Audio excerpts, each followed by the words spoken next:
What's going on, everybody? Welcome back to another edition of On the Break. We have a good one coming to you. So, Trevon, we talked a little bit about the Clipper side of things from the James Harden trade, but on the flip side, the 76ers have been on a roll, especially since trading James Harden, but actually they never really had him this season. So they've just actually been playing a lot better.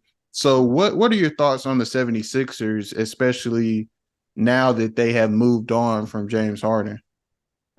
Yeah, it's just the better basketball team. We talked about this before the season of how we felt Tyrese Maxey should have been a lot more involved and how we felt like he was a better option compared to James Harden. One of the things that stand out to me just by watching him play, we all know he's electric, like super quick, fast. It's hard to keep him in front of you. That's one of the things that made James Harden very hard to guard and very difficult to stop because he had that step back three, which is what he's mostly known for. But a lot of that came because he was able to get into the paint because of his ability to blow by his defender, his strength. He was a very strong guard, standing at about 6'5". So he could get to the paint almost whenever he would like. And on top of that, he knew how to draw contact. So it's kind of as if you were kind of playing off of him a little bit so you wouldn't foul him and you could keep him in front of you. But then he would use that against you, and then you'd shoot that step back, which wasn't automatic, but he was very good at it also. So then when people play up on him, that just opens the paint, the driving lane for him to get there again. He's getting fouled, he's going to the line, or he's throwing that lob to the roller. But as James Harden has aged, I think it really changed when he pulled that hamstring in Brooklyn during the playoff run. That explosiveness, that quick first step has not been there. So his production offensively had gone down a lot. He wasn't able to just get to the basket at will. His step back three, he took a lot more of those, and he was shooting those at a lot more of a low percentage. And just over time, he became a less effective offensive player. And in times, he would have big games like he did in the playoffs, but he just wasn't as reliable. So Tyrese Maxey, he's just as great of a shooter, in my opinion. And he's a lot more quicker, faster. He's a very good finisher. So he's pretty much providing you prime Harden type things. Not the same way. I'm not saying he's as good as Harden was in that historical run that he had, but he's giving you a lot more of that Harden of old that we remember him for than Harden was at his time with the Sixers. So From a I feel production like standpoint? from a production standpoint. So I also feel like Tyrese's style of play, he's ready to just go and push the ball on a fast break. He's not wasting any time. So that ultimately creates more flow, more rhythm instead of Harden walking the ball up, dribbling the clock down to like 8 seconds, pick and roll, running the pick and roll back and forth about 10 times. It's just a lot different feel, especially, me and you can relate. We know how it is on the court when you have a lot more people being involved. It just makes it easier to play basketball the way it's meant to be played. Nobody has their head down. A lot of people are a lot more optimistic and more engaged in just playing the game. So it's also affecting them on both ends. They're one of the best defensive teams as far as in the league so far this year. And I just think it's like a addition by subtraction, as you mentioned in that segment with the Clippers. It's just helping this team. I feel like their morale overall. So I think this is just having an overall positive effect on the team. And I think they have an opportunity to make another trade and get another piece that they need. There's a lot of players out there. Zach LaVine has been going around in the talks of trading in the trade market because we all expect Chicago to blow that up. Toronto has a lot of players like Pascal, OG Anunoby, and others in Toronto. So I think they're not finished yet with how they'll look for, going into this playoffs. And that tragic thing that happened to Kelly Oubre with him, that injury he had, I'm sure they'll be looking for another wing player because he was playing terrific. But I think Philly, this is not the final form of Philly that we'll see. And they're playing really, really good basketball right now. I think they're atop of the East right now, like number one seed in the East so Yep, far. number one seed. Yep. Yeah. So obviously good for them.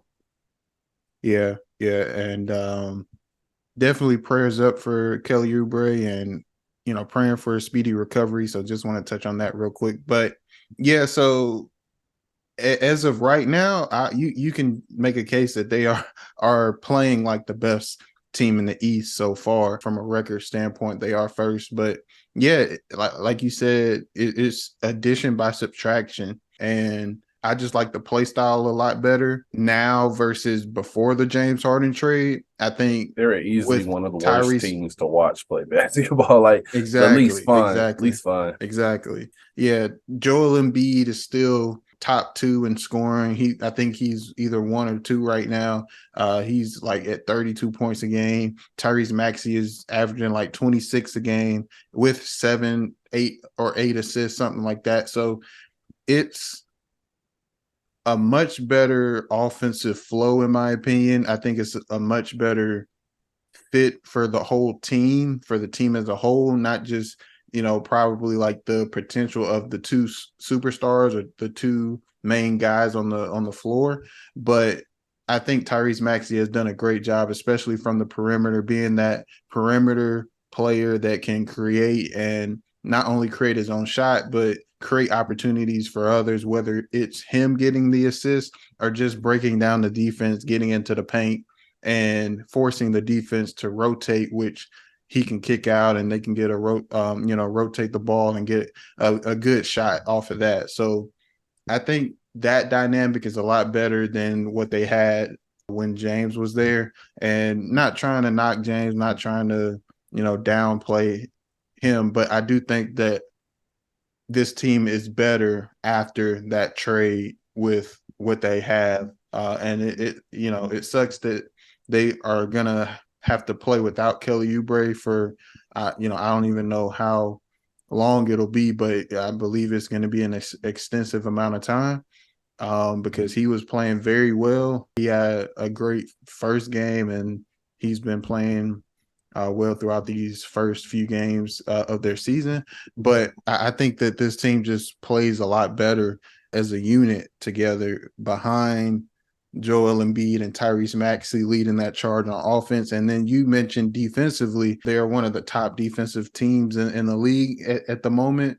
And I think that is due to now they have guys that are buying in on that end of the floor a lot more, and they're playing with a higher sense of urgency. I just think that they're in a better situation at the moment, and the team is just clicking on all cylinders. So we'll see how things go further into the season, but at this point, it's looking really good. Yeah, I just think, like we said, and you touched on Joel a little bit. I didn't even mention him because we know what he can do. But if things are stacked against you and you're the best player, like Joel Embiid has had some tough times in Philly, from just the overall process thing to the breakdown, meltdown we saw with Ben Simmons, and then they make a trade. You're thinking this is going to finally be the year, and then Harden does the same thing. You ultimately question, is Joel Embiid eventually going to ask for his way out? But to have this start to the season, for you to handle the situation quickly, I feel like that speaks a lot of volumes to your star player. Now, it's not solidified. Joel Embiid can still want out, but I feel like this is a good way to handle this, for them to have handled the situation, because Joel Embiid is ultimately, he should be the main focus. Like, we have to keep him, because without him, we don't even have a chance. So I feel like this was the right step in the right direction, and kudos to the front office for being able to just move off of this quickly and position themselves to make another move down the road. Yeah, and I also think the emergence of Tyrese Maxey has also helped kind of tamper down those rumors about Joel Embiid possibly wanting out. His improvement from last year to this year and his production has helped out with Joel thinking I might want to stay here because if he keeps playing like this, we're going to have a Yeah, chance. We just got to put the pieces together. And we definitely mentioned Tyrese Maxey is going to be a guy to look out for, especially with him just getting more opportunities. He was doing a lot of these same things in previous years. It's just he's getting more opportunity now. He's has more of a green light and he's got the ball in his hands a lot more than he used to. So I think yeah, that, this team, like we said, it's addition by subtraction. And I think that if I'm Joel Embiid looking at this, obviously you got to see how things play out into the rest of the season and then into the playoffs. But at this point in time, it's looking really good and it's looking really promising.